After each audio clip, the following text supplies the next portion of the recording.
राम राम जी, कैसे हैं आप सब? आई होप आप सब अच्छे होंगे। आप सबका वेलकम है साधना रियल ब्लॉग चैनल में। आज है संडे, तो नहा धो के बस एकदम रेडी हो गई हूँ। पूजा पाठ पड़ा हुआ है। मैं सोच रही थी अपना ब्लॉग स्टार्ट कर दूँ, आप सबका वेलकम कर दूँ अपने ब्लॉग में। और जो कल मैंने शॉपिंग करी थी उसमें से ये एक कुर्ती है, इसे मैंने वियर करी है, कल लाई हूँ। और बहुत सारे चीज़ तो थी, बहुत सारे ऑप्शन थे। जो सिस्टर बोल रही थी कॉटन की कुर्तियाँ बहुत अच्छी अच्छी आती हैं साधना दी, आप ले लो।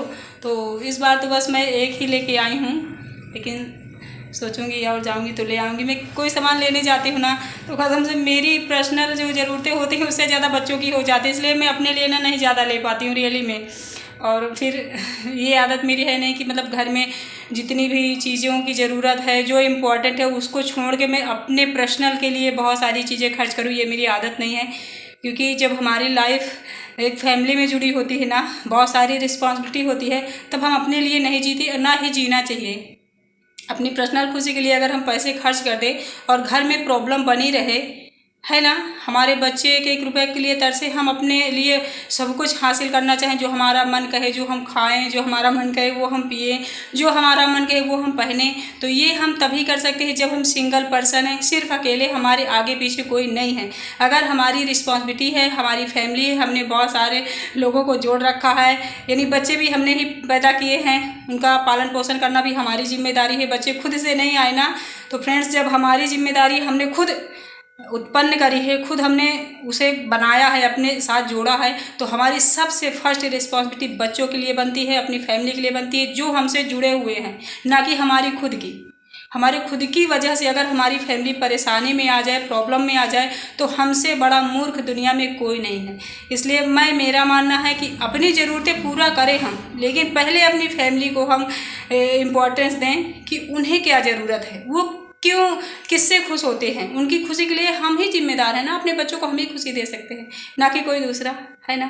तो मैं आप सबकी बात से एग्री हूँ, जो बोल रही थी ऐसी ऐसी कुर्ती आती है, ऐसे ऐसे सामान आते हैं, आप लेते नहीं हो, आप बस ऐसे ही बहुत सिंपल सा रहते हो, बहुत कुछ। तो बहुत सारी चीज़ें मेरे पास नहीं हैं, और न बहुत ज़्यादा मैं औकात वाली हूँ। आप सब जानते हो, मैंने अपनी पूरी लाइफ आपसे बताई है।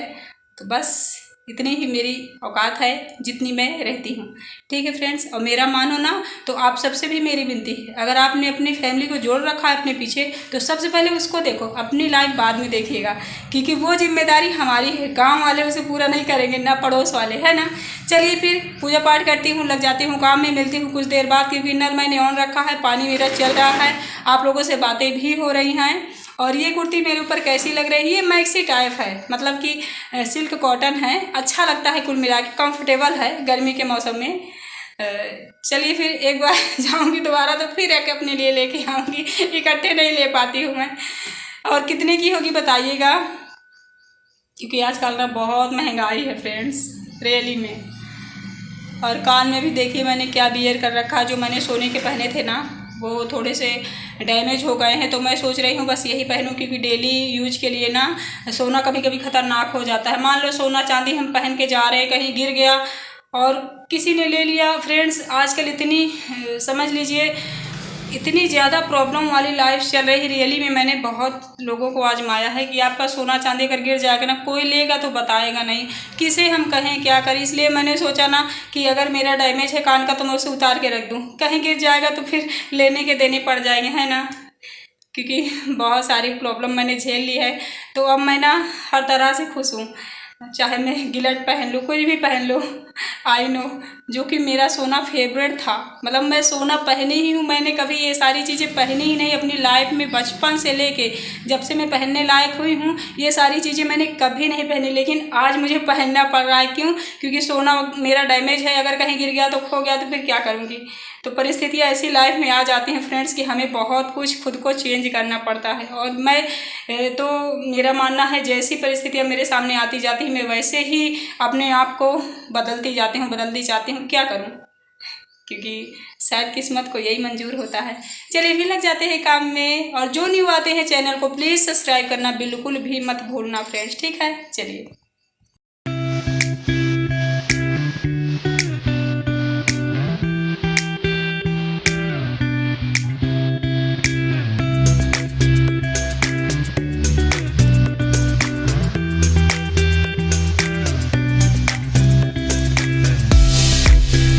शिव लोग आ गए हैं ट्यूशन पढ़ के।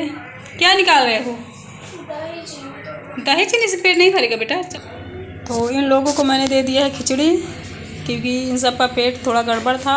और फिर इनके लिए मैं बनाई हूँ सब्जी रोटी, हाथ की पोई हुई रोटी और सब्जी, क्योंकि खिचड़ी तो बिल्कुल इनको पसंद ही नहीं है। खिचड़ी का नाम सुन लेते हैं ना तो एकदम से भैया गुस्सा तो फिर पूछिए मत कितनी तेज़ वाली आती है। तो मैं खिचड़ी बनाती हूँ ना तो सबसे पहले इनके लिए कुछ बना ही देती हूँ जो मतलब इनकी पसंदीदा चीज़ हो।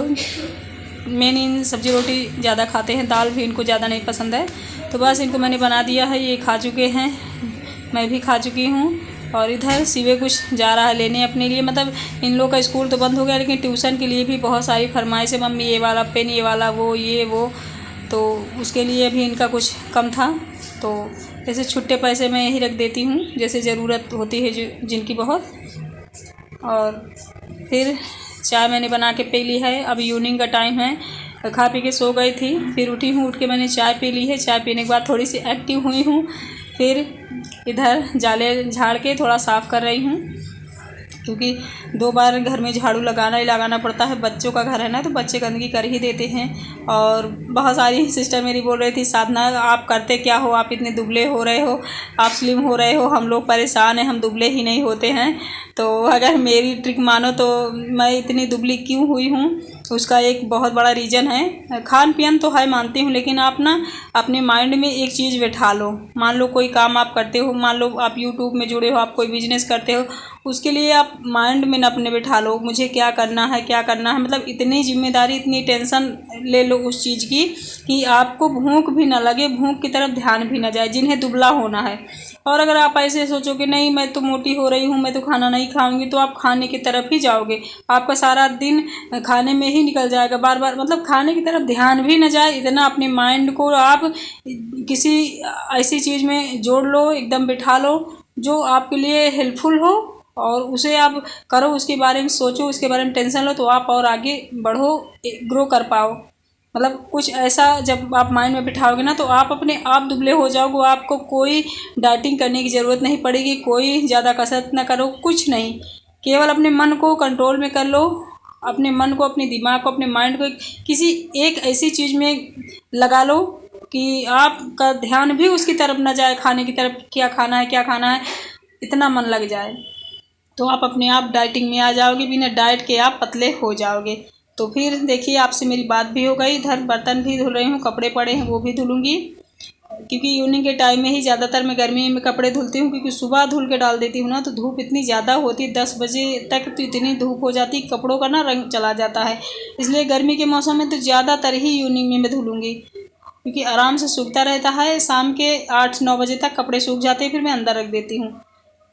और शायद किसी ने कहा है कि बहुत शाम के कपड़े नहीं धुलना चाहिए, लेकिन आप दिन डूबने के बाद कपड़े ना धुलो, दिन डूबने के पहले धुल सकते हो, कोई दिक्कत नहीं है। दिन डूबने के बाद ना झाड़ू लगाया जाता है ना कपड़े धुला जाता है, मतलब साफ़ सफाई बहुत ज़्यादा नहीं की जाती है। कोई बहुत ज़रूरी काम है तो झाड़ू वाड़ू लगाना, जैसे कोई काम काज है तो बात अलग है, लेकिन ऐसे नॉर्मल सी लाइफ में जैसे कोई काम ऐसा नहीं है कि ज़रूरी हो झाड़ू लगाना, तो हम नहीं लगाना चाहिए, अपने आप ही हमें समझना चाहिए ना। और फिर इमरजेंसी में तो आप कर भी सकते हो, आप करते भी हो, हर इंसान करता है, लेकिन जानबूझकर कोई बिना इम्पोर्टेंट वाली चीज़ नहीं, फिर भी आप कर रहे हो और वो नुकसानदायक है आपके लिए, तो ये तो भैया जानबूझ के अपने पैर में कुल्हाड़ी मारने जैसी बात होती है ना। तो ये देखिए मैंने कपड़े भी धुल लिए हैं और मेरा ब्लॉग भी लंबा हो जाएगा, तो मैं अपने ब्लॉग का यहीं पे एंड करूँगी। और आप सबसे मेरी विनम्र विनती है, जो लोग न्यू आते हैं चैनल को सब्सक्राइब कर लें, और मेरी बातों का ना आप लोग बहुत बुरा तरह से ना सोचा करिए, उसे अच्छे समझा करिए ना। एक एक पॉइंट में मेरे बहुत सारी सच्चाई छिपी होती है, तो आप सब प्लीज़ उससे एग्री हो तो कमेंट करके बताना। मैं मिलूँगी आप लोगों से कोई अच्छी सी नई वीडियो के साथ। आई होप कि अच्छा लगा होगा।